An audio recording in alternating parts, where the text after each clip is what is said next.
another example. Second Ezra 6 and we'll start at 7. It says, then answered I and said, he's talking with Ezra, what shall be the parting and the asunder of time, the dividing of that time? It says, or when shall be the end of the first and the beginning of that which follow? It's going to be the end of the first. Why did it say that? Because when you go back to Genesis 25th chapter, Esau was the firstborn.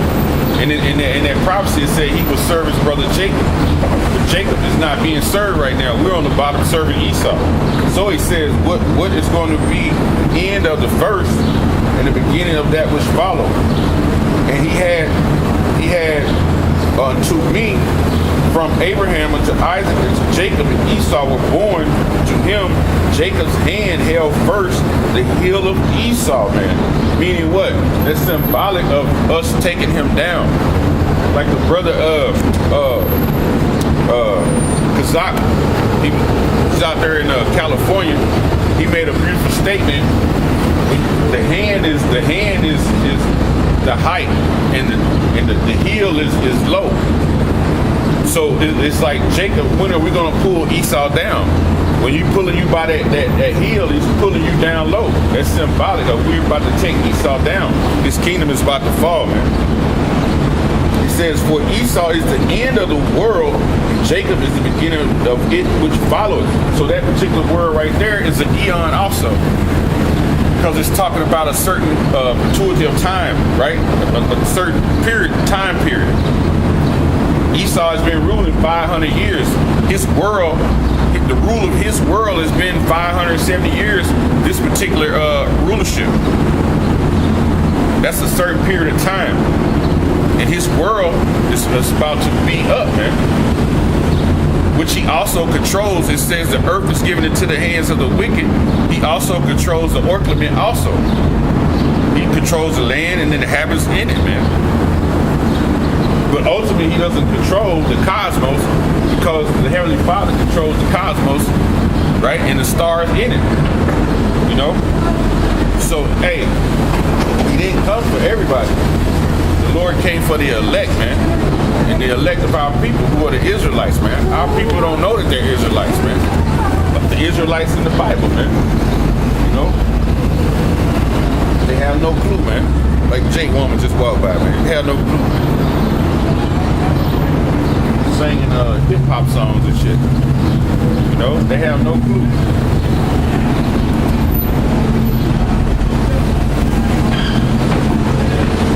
Show you. The Lord died for the nation of Israel.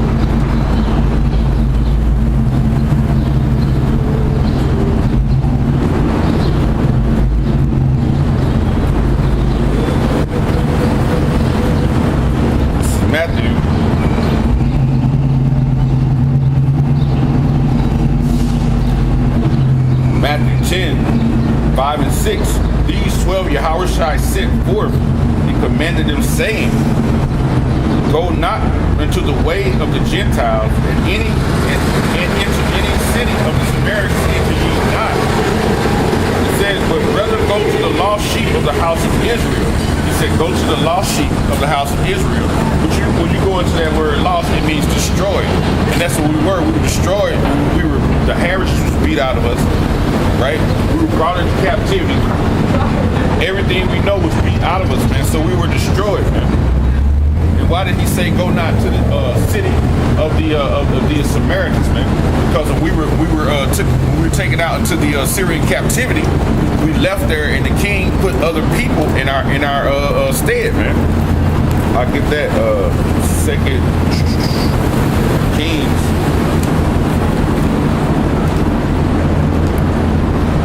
Second Kings 17 and 24. And the king of Assyria brought men from Babylon and from Cutha and from Ava and from Hamath and from Saphrim and placed them in the cities of Samaria instead of the children of Israel. That's where we were. And they possessed Samaria and dwelt in the cities thereof.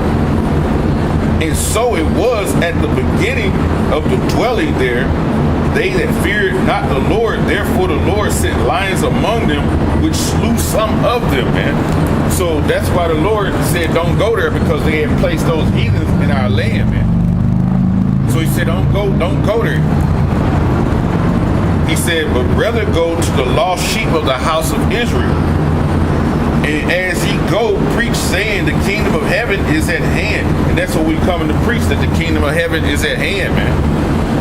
You know, we're telling our people, man, be circumspect. We're trying to wake up the elect. We're preaching to wake the elect up, because 2/3 they're not going to get it. They don't care.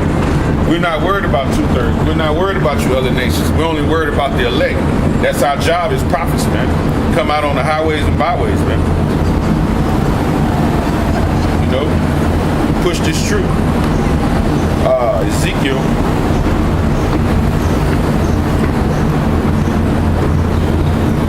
Ezekiel.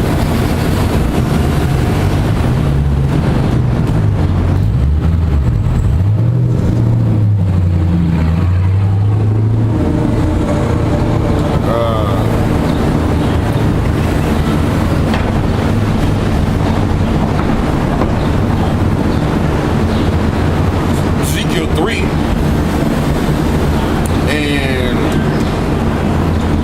1.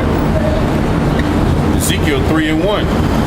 It says, moreover, he said unto me, son of man, eat that thou findest, eat this roll, and go speak unto the house of Israel. This roll is symbolic of the scriptures. This is what the scriptures is, the roll, man.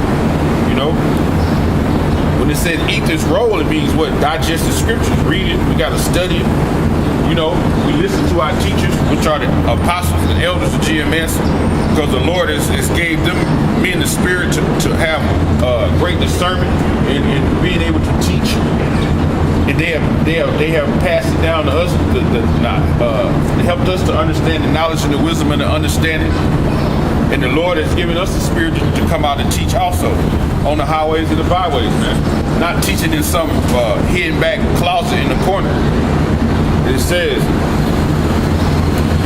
so I opened my mouth, and it caused me to eat this roll.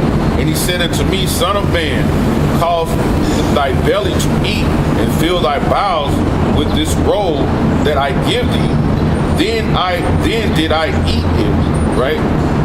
So he says, bowels of the roll, right? Meaning he digested it, he took it in. And he said, that I give thee, then did I eat it, and it was in my mouth as sweet as honey, man. You know? So this is what the same thing that John the Revelator experienced when you read in John the 10th chapter, the 9th verse, man. It's sweet when you find out you're an Israelite. That the Lord only came for your people. He didn't come for everybody. It's sweet to know that you're going to get payback to your enemies. For your enemies doing you bad, you're going to get payback. That the Lord going to give you spiritual power. He's going to give you all the things that he spoke of in Deuteronomy. The blessings in Deuteronomy 28, 1 through 14. It's sweet, man, when you hear this, man. You know, it's a sweet thing to know, hey, we're going to be basically put back in charge of the whole planet. That's a sweet thing, man. And it says, and he said unto me, son of man, go get thee unto the house of Israel and speak with my words unto them. So that's why we are commanded to come out on the highways and byways, pursuant to wisdom cries wisdom cries out. She utters her voice in the streets. Proverbs, the 1st chapter. Right? We're commanded to come out here and do this, man. And it's all through faith we come out here and push this word, man. You know, because we don't never know what could happen, man. Us coming out here, you never know what could happen, man. So this is all faith, man. You know, and it says, for thou art not sent to the people of a strange language, right?